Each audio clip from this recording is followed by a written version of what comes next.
یو ځل یو سړی هغه باندې پانسی ختلې و، هغه یو بینک یا داسې قیمتي ځای لوټ کولو، اول ته دوی سره خو به تمانچه وي، سړی وجلی و، نو قتل شي وکړو، نو په ده باندې پانسي وختله. چې پانسي وختله نو هغه ته تپوس کړي چې اخري خواهش دې څه دی؟ هغه اخري خواهش مې دا دی چې ماله پلار راواله. ټول خلک ویل اوهو پلار سره یې څومره زیاته مینه ده. اخري وخت کې ورته پلار را یادېږي، ښځه نه یادوي، بچي نه یادوي، مور نه یادوي، پلار یادوي، پلار سره یې دومره مینه ده. هغه پلار یې رالی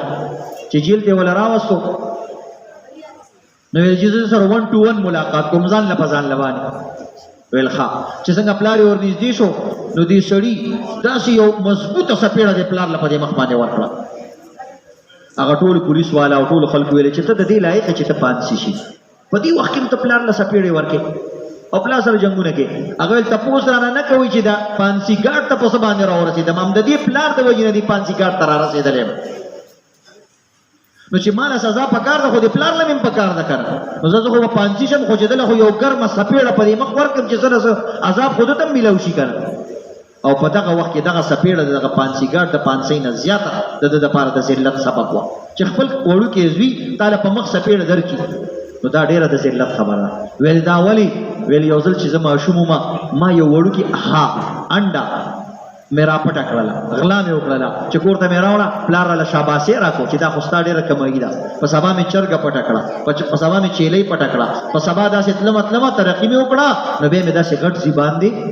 ډاکه غزار کړه، نو بس هلته مې سړی ووجلو. نو دا که هغه اول ځل راله پلار یو څپېړه راکړې وې او د هغه انډې او د وړوکې غلا نه یې منې کړی وې، نو نن به زه دې حال ته نه رسېدې. دا زما د پلار قصور دی. نو دې وجې نه عزتمندو کورونو کې خپلو بچو ته وایي حرام مه خوره بچه، حرام مه راوړه، موږ به ساده روټۍ خورو، موږ به کمه خورو، خو حرام به راوړه. میندو ته پکار دي خپلو بچو ته وجاړي.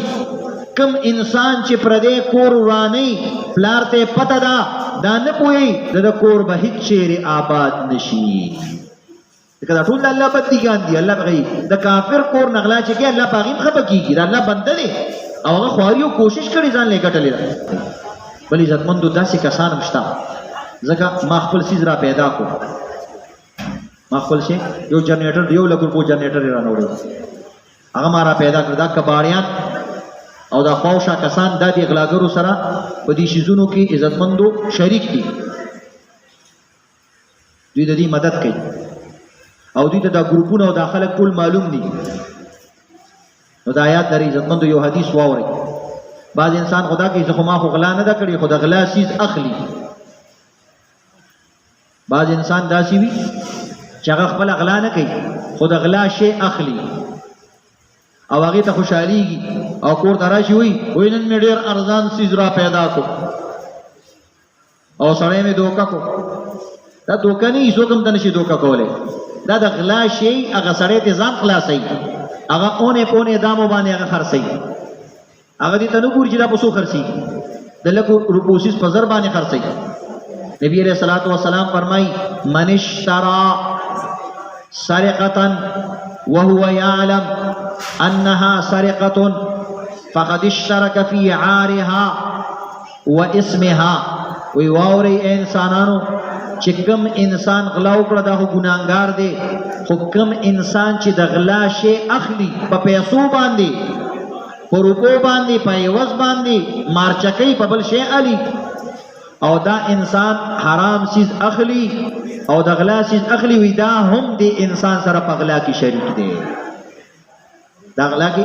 په غلا کې به شریک دی او په ګناه کې مو سره شریک دی.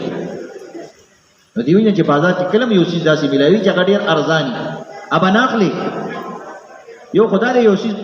یو سړی سیز په چټل باندې خرڅوي، په توک باندې خرڅوي، یا دکان پرېږدي نو هغه سامان هغه ارزان خرڅوي، دا بېله خبره ده، جایز دي. خو چې مشکوک انسان تا ته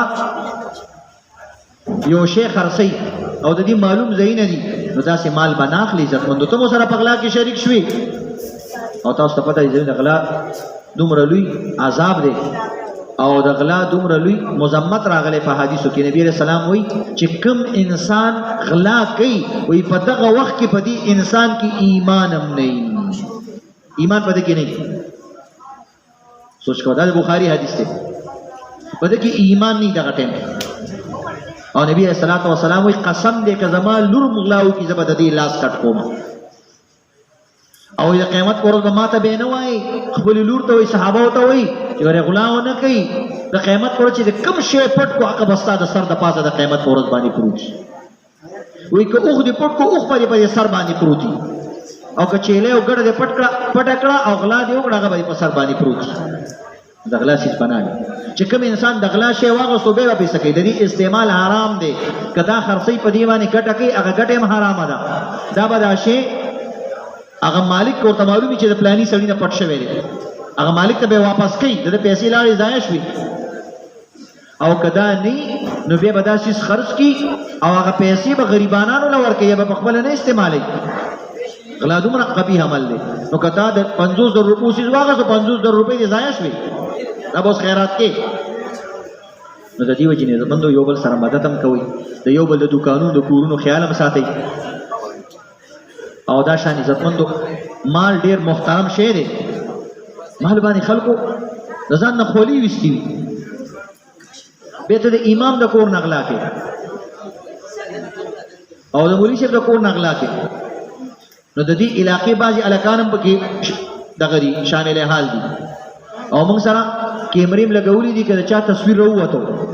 او څوک پکې گیر شو نو دا یاد لري ګوره د غلاګر سړی اعلان به بر سره منبر کوم چې پلانې سړی غل دی او د پلانې کورې دی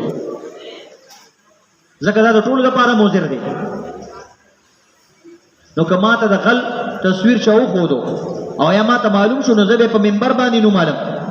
چې کوم کباړي د دنه دا شی اغستی دا غنوم په منبر باندې اخلو او تانه کې به داغه اف آی آر هم کوو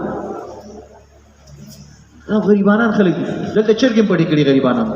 واشنګ ماشین یې پټ کړی د غریبه ښځه ده او واشنګ ماشین یې پټ کړی به جامې څه کینځي په لاسونو به اینځي نو خپل کور کې خپلو بچو ته نصیحت کوي بچه د غلا شی ماله کور ته رانه بعضې کسان یې تپوس نه کوي د بچي نه چې دا دې څنګه راوړو